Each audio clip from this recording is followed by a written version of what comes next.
Señoras y señores, bienvenidos todos y todas a mi canal, su canal, La Opinión de Roberto Payano. Gracias por su suscripción, su compartir, su comentar. Esta es la opinión de Roberto Payano que se retransmite por Radio El Punto TV, plataforma hermana producida y dirigida por el locutor de la República Dominicana, Jorge Crespo. Con el permiso y la disculpa de todos ustedes, yo quiero aprovechar este comentario para rendir homenaje a algunas personas que me llegan a la memoria así de golpe. Aunque hoy no sea el día que se celebra o se conmemora o se recuerda algo, me llegaron porque deberían llegarnos a la mente todos los días cierta gente. Quiero empezar, por favor, rindiendo un modesto homenaje de recordación a la militante revolucionaria, a la combatiente guerrillera Mónica Herr. No sé si lo pronuncio bien. Mónica Herr, E-R-T-L. Mónica Herr había nacido en Alemania y con el paso del tiempo se nacionalizó boliviana. Y en su juventud terminó siendo nada menos que una alemana boliviana, miembro que se organizó en el Ejército de Liberación Nacional de Bolivia. Mónica Herr fue, y así se conoce en la historia moderna, como la mujer que vengó al Che. Mónica Herr nació en el 1937, el 7 de agosto.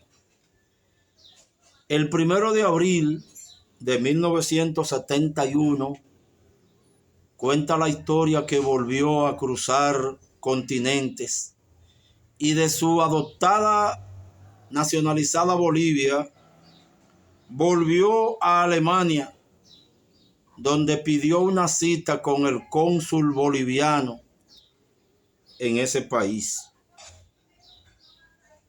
Y ya frente a él le cobró la afrenta que ese antiguo coronel boliviano había cometido contra el Che Guevara.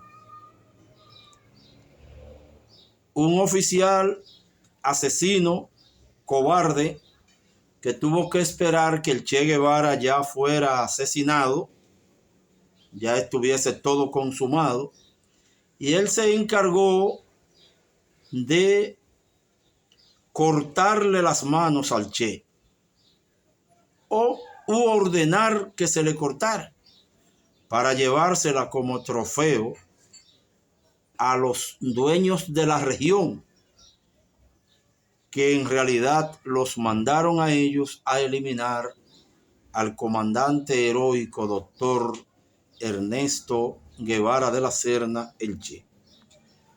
Mónica Herr, una muchacha nacida en el seno de una familia pudiente, trabajadora pero pudiente, medios nazi, sirviente de lo peor de Alemania en los años cercanos a la Segunda Guerra Mundial. Ella en Bolivia da un giro emocional ideológico a toda su crianza, a toda su familia. Resultó muy afectada cuando conoce la historia de cómo desaparecieron al Che Guevara en Bolivia y se dio a la tarea de vengarlo. Y volvió a Alemania de su origen, y eso hizo con el entonces cónsul boliviano allá el 1 de abril de 1971. Se desató contra ella una guerra deshonesta, criminal, como siempre hicieron los que enfrentaron la guerrilla, porque mientras Mónica Herr fue a defender una idea poniendo el frente a frente a ese señor, a ella la persiguieron en grupo, y la desaparecieron el 12 de mayo de 1973. Gloria eterna a Mónica Earl, la alemana boliviana que vengó al Che Guevara. Quiero este día recordar también con mucho respeto a la señora Aide Tamara Bunke-Baider, una argentina boliviana cubana. Argentina boliviana cubana. Aide Tamara Bunke-Baider se conoce en la historia por su nombre de guerrillera, su seudónimo Tania o Tania la guerrillera. Había nacido el 19 de noviembre de 1937, falleció, fue asesinada, dizque en combate, pero usted sabe que las fuerzas regulares eliminan al guerrillero después que está amarrado. Diferente a cuando es un guerrillero que tiene que eliminar a un combatiente regular. Es muy difícil que un guerrillero se manche el alma eliminando a un soldado, aunque sea del imperio, después que está preso. Bueno, Tania la guerrillera es asesinada, por eso decimos asesinada, el 31 de agosto de 1967, con 29 añitos de edad, periodista y músico, era pianista, guitarrista, acordeonista, doctora en letras, realizaba funciones de oficina y un día pidió ir a la guerrilla. Hoy se le recuerda como la única mujer en la guerrilla del Che Guevara. Sus restos descansan en el mausoleo de Santa Clara, muy próximos a los de su comandante, el Che Guevara. Les invitamos a que nos acompañen este próximo mes de julio 2025 a la 30 Brigada Latinoamericana y Caribeña de Trabajo Voluntario y Solidaridad con Cuba. Una de las paradas de esta 30 Brigada y 31 Brigada Máximo Gómez, la dominicana, de Trabajo Voluntario y Solidaridad con Cuba, será en ese mausoleo de la provincia de Villa Clara, de la ciudad de Santa Clara, donde podremos saludar al Che Guevara y a sus compañeros de guerrilla que parece que están ahí. Si usted entra a ese museo, sentirá que están ahí. Entre esos compañeros, muy especialmente, a Aide Tamara, Tania la guerrillera. Y ya que estamos en recordadera, recientemente se celebró en la República Dominicana y en todo el mundo el Día Internacional del Teatro. Yo quiero aprovechar que se celebró en marzo próximo pasado el Día de los Actores del Teatro en sentido general, toda la producción teatral en la República Dominicana y en el mundo, para rendir un pequeño homenaje a Charlie Chaplin. En el Día Internacional del Teatro vale la pena recordar a ese niño que casi se crió en un orfanato, que de joven fue amenazado por el FBI de los Estados Unidos, porque en esos tiempos cualquier chiste que usted hiciera para el FBI, usted era comunista y tenía que correr mucho. Pero la vida siempre desagravia a la gente decente y reserva el verdadero basurero para los criminales.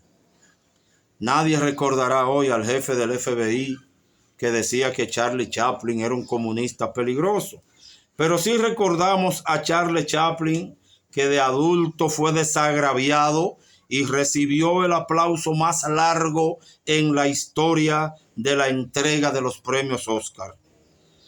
Un auditorio de pie durante más de 10 minutos saludó la entrega de un Oscar honorario por su vida artística y su legado a Charlie Chaplin.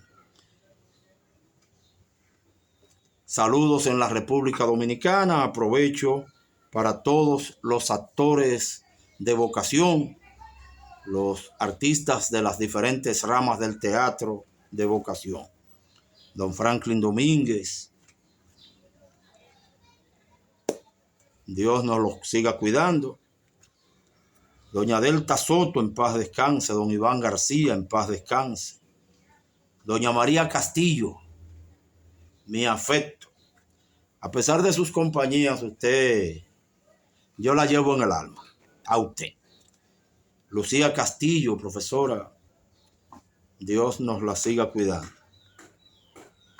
Bueno, y pasando a otros comentarios, señores. Israel intenta eliminar al canciller de Irán. Israel ha eliminado a 11 funcionarios y 300 empleados de la ONU. Israel vuela aeropuertos, vuela bases en el Líbano, bloquea el testimonio de los liberados de Hamas. Israel no permite que los liberados de Hamas digan cómo fueron tratados por Hamas. Pero bien, esos son los demócratas, y la ONU solo ha perdido cientos de empleados a manos de Israel y su fuego indiscriminado, pero la ONU no se atreve a decir nada, porque en el fondo la ONU solo tiene un trabajo en el mundo: limpiarle el trasero a Estados Unidos y a Israel.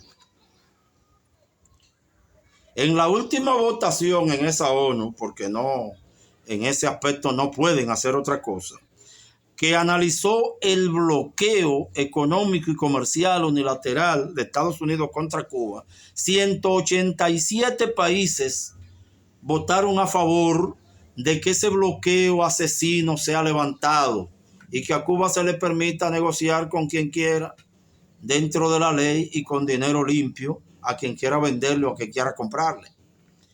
¿Quién puede imponer esa resolución? Ahora, cuando la ONU tiene que apoyar que Estados Unidos haga lo que quiera, ahí sí lo apoya. 187 países contra el bloqueo a Cuba, 2 a favor, Estados Unidos e Israel, y una abstención. Ese es el concepto de esos demócratas.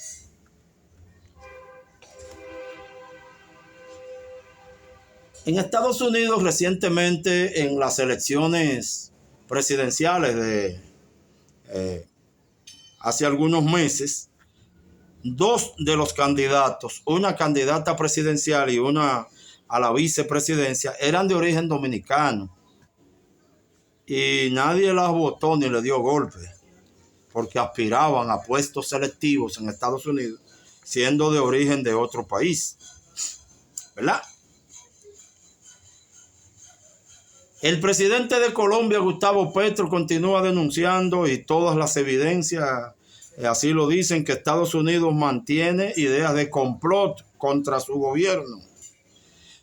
Un gobierno que, por cierto, enfrenta esas amenazas de complot, distrayéndose, mal manejando sus diferencias en su partido, maltratando a su propia vicepresidenta, maltratando a países tradicionalmente amigos. Entendemos la situación de Petro en Colombia. Si enfrenta a Estados Unidos tiene 9 bases militares en Colombia. Y si no lo enfrenta, Estados Unidos tiene 9 bases militares en Colombia.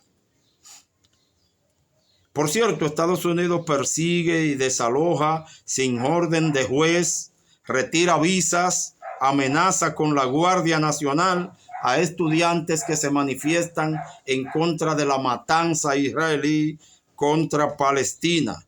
Apresa jueza en su propio despacho porque ha fallado en algunos temas a favor de los estudiantes de algunas universidades que se manifiestan a favor de los niños de Gaza y Palestina. Claro, el pato Donald puede hacer eso, ¿verdad? Y eso es democracia. Qué bien, qué bien. Algún día le haremos entender la verdadera democracia.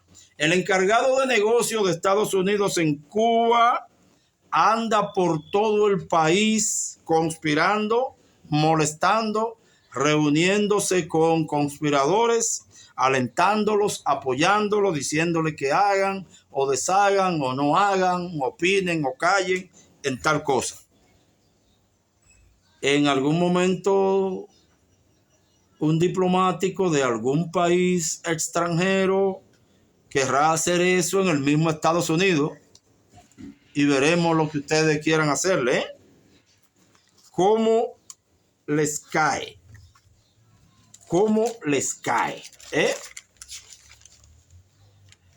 En el Perú, el expresidente Ollanta Humala ha sido condenado a 15 años porque se le demostró que aceptó soborno de la constructora Odebrecht.